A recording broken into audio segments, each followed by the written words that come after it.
प्यारे बच्चों, आज हम लोग पढ़ रहे हैं एंड जेनिफर्स टाइगर। इसका सेंट्रल आइडिया जो कि आपके बोर्ड के एग्ज़ाम में पूछा जाता है।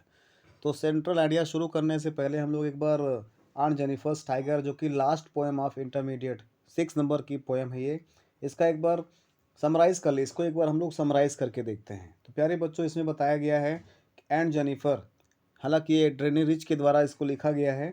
इसमें बताया गया है कि जो एंड जेनिफर हैं वो ऊनी स्वेटर बुन रही हैं और स्वेटर के फलक पर उन्होंने बाघ का चित्र बनाया है। और ये बाघ बिल्कुल चमकदार पीले रंग का दिखाई देता है और वे बाघ जंगल के हिंसक पशु होते हैं, हम सभी जानते ही हैं। फिर बताते हैं कि वे स्क्रीन पर उछल कूद करते हैं। जो उन्होंने पर्दे पर एक जंगली हिंसक पशु बाघ का चित्र बनाया है, वे क्या कर रहे हैं? वे एक प्रकार से उछल कूद कर रहे हैं। वे इंसानों से नहीं डरते हैं।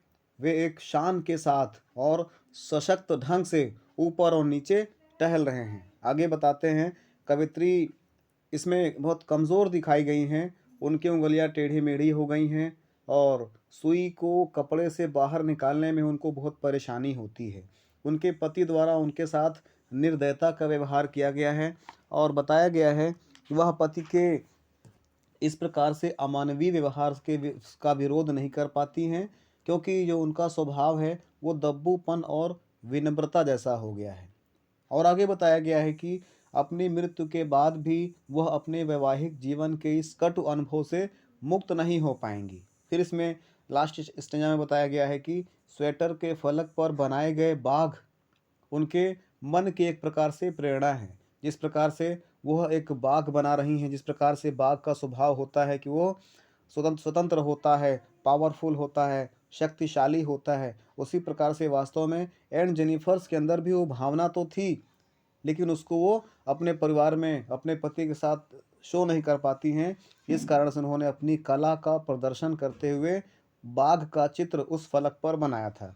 आगे बताते हैं, वह बताती हैं आंट जेनिफर्स अपने चित्र के द्वारा बताना चाहती हैं कि वह स्त्रियों को बताना चाहती है वास्तव में कि उन्हें अधिक डरपोक नहीं होना चाहिए और वैवाहिक जीवन के इस कटु अनुभव को भी वो व्यक्त नहीं कर पाती हैं।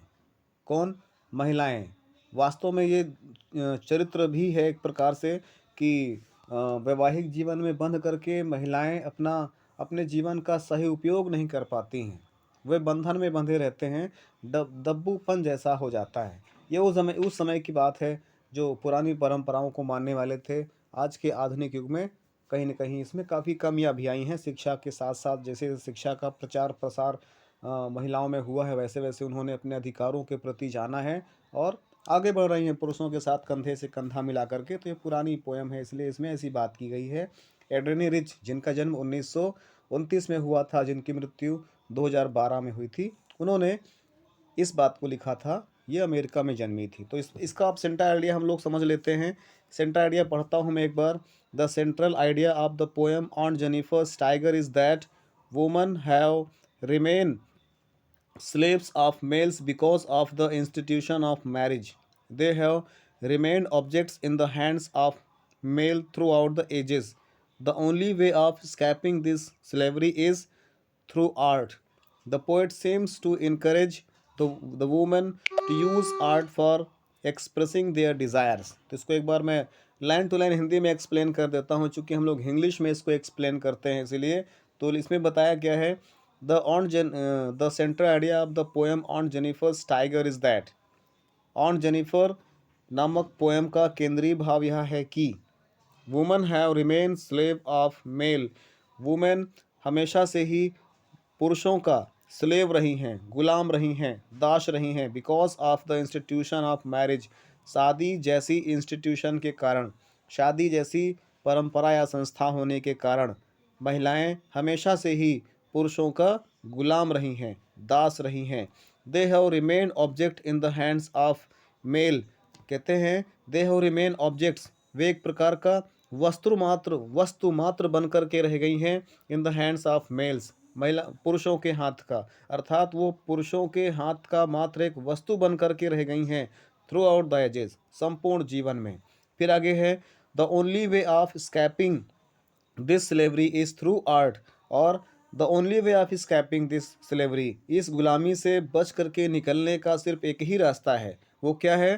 थ्रू आर्ट, कला के माध्यम से। अर्थात जो एंड जेनिफर हैं, उन्होंने जो एक प्रकार से चित्रकारी बना दी है उस फलक पर, उस पर्दे पर, वास्तव में वही उनकी आज़ादी का प्रतीक है। तो इसलिए कहा गया है कि केवल वो अपनी कला के माध्यम से ही अपने गुलामी से बच सकते हैं। The poet seems to encourage the women to use art for expressing their desire. यहाँ पर कवित्री को यह ऐसा देखा जा सकता है कि वो महिलाओं को इनकरेज कर रही हैं, महिलाओं का उत्साहवर्धन कर रही हैं, टू यूज़ आर्ट, प्रयोग करने के लिए कला का, फॉर एक्सप्रेसिंग देयर डिज़ायर, अपने डिज़ायर को एक्सप्रेस करने के लिए, अपनी इच्छाओं को प्रकट करने के लिए कला के माध्यम से अपने विचारों को, अपने भावों को कला के माध्यम से प्रकट करने के लिए जो इसकी पोएट हैं, इस एंड जेनिफर टाइगर की पोएटेस हैं, एड्रेनी रिच, महिलाओं को प्रेरित कर रही हैं। अर्थात